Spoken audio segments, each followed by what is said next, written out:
What's going on, guys? Mickle here. In this video, I'm going to be sharing with you guys something that I believe could be a potential problem for Ripple going forward in the Ripple SEC case. Now, this is something I just saw. It's still developing. I'm still gathering information on it, and we're going to have to look more at this, but this is something that I believe could be an issue. I think it could be easily fixed, but I think it's going to take some thought. I think we're going to need some different lawyers to come together here. Let me explain to you guys. So it looks like the LBRY case will be concluding before the Ripple case. Now, this is pretty interesting because the LBRY case actually started a couple months after the Ripple case, but there's been almost no delays in the LBRY case, while there has been delays in the Ripple case. So this is causing, or looks like it's going to cause, the LBRY case to actually end before the Ripple case. So you might be thinking, why does this really matter? And I kind of saw this bouncing around on Twitter. I thought it was kind of interesting,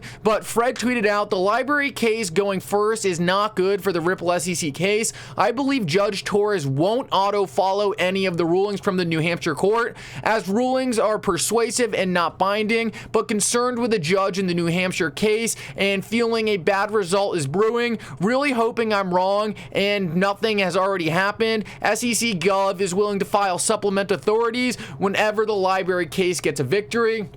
So what Fred is pointing out here is he thinks what might happen is the SEC might be essentially trying to fast track the LBRY case to use rulings in that jurisdiction that might be more favorable and then go back and apply them to the Ripple case.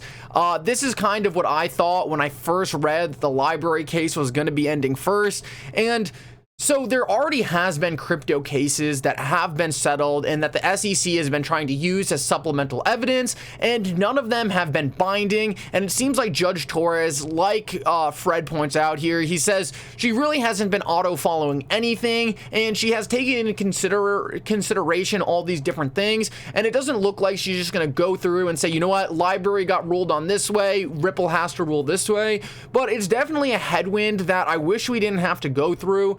Ripple's been in this case this entire time, and they have the better lawyers, they have the stronger legal team, so it's kind of annoying to see that LBRY could have a decision made in that case that could affect the Ripple case. It feels like to me we've watched Ripple get all these massive wins, we've watched all these massive strides take place in this case, and then like out of nowhere suddenly you have this like little guy come in and say, oh, by the way, our ruling might affect Ripple's. And it's just like, we've seen all this progress made through Ripple. It's so annoying to see that LBRY could possibly impact it. Now, it's important to realize that this is just developing. I don't even know if the LBRY case will finish first. And like Fred says, if LBRY could actually have a good result that could impact the Ripple case in a good way. It's just that Ripple has the better legal team. They have more experience. They have more money going into the legal team. So I would just personally, I've been following the Ripple case. So I want the Ripple case to just play out how it is. Ripple's doing so well, they're killing the SEC. It's just like an added risk for me. Even if it could end up being a good thing, for me, it's more negative than it is positive. Now, one thing we have to take into consideration here, one, that Judge Torres probably won't auto follow anything happening. So even if it is bad for LBRY, there's a possibility this has no impact. Like I said, I wanted to bring it to your guys' attention. I feel like we're always talking about bullish stuff on this case, and this is really the first thing that I have seen as not that bullish for Ripple. And that's a good thing too. We have to understand that. There hasn't been a lot of bad rulings for Ripple in the entire Ripple SEC case. This is the first, I think, negative ruling, and it doesn't even have to do with the Ripple SEC case. So maybe even that can be seen as a positive, but clearly I would have much rather seen the Ripple case end before the LBRY case.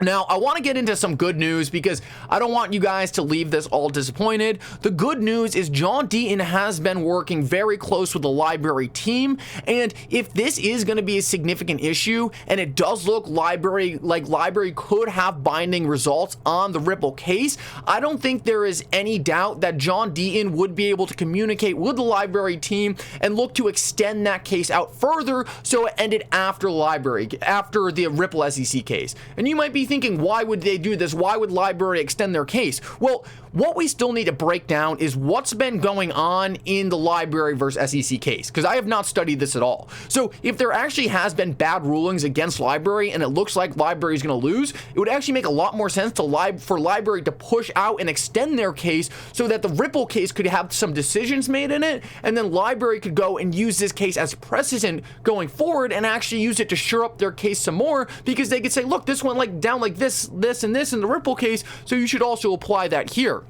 Now, I definitely tweeted out to John Deaton. I want to make sure he's aware of this.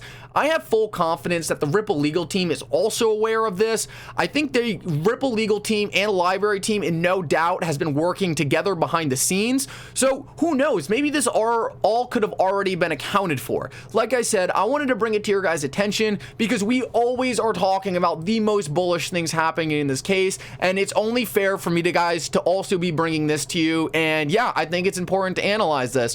So let's keep moving though. And this is another lawyer. Bill says, I share the concern that Fred had. I believe the SEC has wanted to delay the Ripple case, partly with this in mind, to obtain an adverse ruling against LBRY and use it against Ripple. It may explain why the SEC did not apply to set aside LBRY's fair notice defense or sue its executives. So he's trying to look at some different rulings here and try to apply the LBRY rulings or the LBRY charges to the Ripple charges. Maybe the SEC strategically went after LBRY to try to get some different results that they could then apply to the Ripple case. At the end of the day, I kind of want to give you my final thoughts here. And don't worry, we're going to be following up on this. We're going to be paying very close attention to this. Like I said many times in this video, I do not think this is at all good for Ripple. I would have liked to see the Ripple ruling come first. LBRY use that. They both get clarity. Neither are securities. Bada bing, bada boom, we move on. Well, it looks like right now LBRY will be finishing first. Now, if that LBRY ruling is negative, we need to understand that it is in no way binding for the Ripple SEC case. For all we know, the judges in the Ripple case could just fully ignore the LBRY ruling, and this could be a big nothing burger. Now, at the end of the day, it's still a risk that the judges would look at some of it and use it, and clearly that's just where I really am not as happy, because I just wouldn't have liked to not even think about this. I would have liked if this wasn't even a concern and we could just ignore it. Now, the good thing about all of this is there is no way I am the first person to be realizing this. I am sure the Ripple lawyers and the LBRY lawyers have talked about this and thought about this. So before any of you get too concerned, and I know this is annoying because whoever wants to see a setback, at the end of the day, we know Ripple's on the right side of the law. We know LBRY likely too is on the right side of the law. I don't know them that personally, but it seems like the SEC is a mafia thug organization who's trying to do anything they can to win right now. There is no doubt in my mind, Ripple has been a step ahead of the SEC throughout this entire case. I think they will continue to be. I think at the end of the day, this will end up turning out to be a positive for Ripple. It's just something, a development that I was not thrilled to see. I wanted to make this video and just let you guys know about it. I never want to leave you guys in the dark about stuff like this. I personally, like I said, would have rather seen Ripple finish out their case first. Right now, it doesn't look like that's going to happen unless LBRY finds a way to extend, but also, who knows, maybe LBRY will end up winning and creating a standard for Ripple. We never know. We have to see how this plays out. I will keep you guys in the loop on this. I'm going to be paying very close attention. If you guys appreciate the honesty, make sure to like and subscribe. It means a lot to this channel. For now, Mickle out.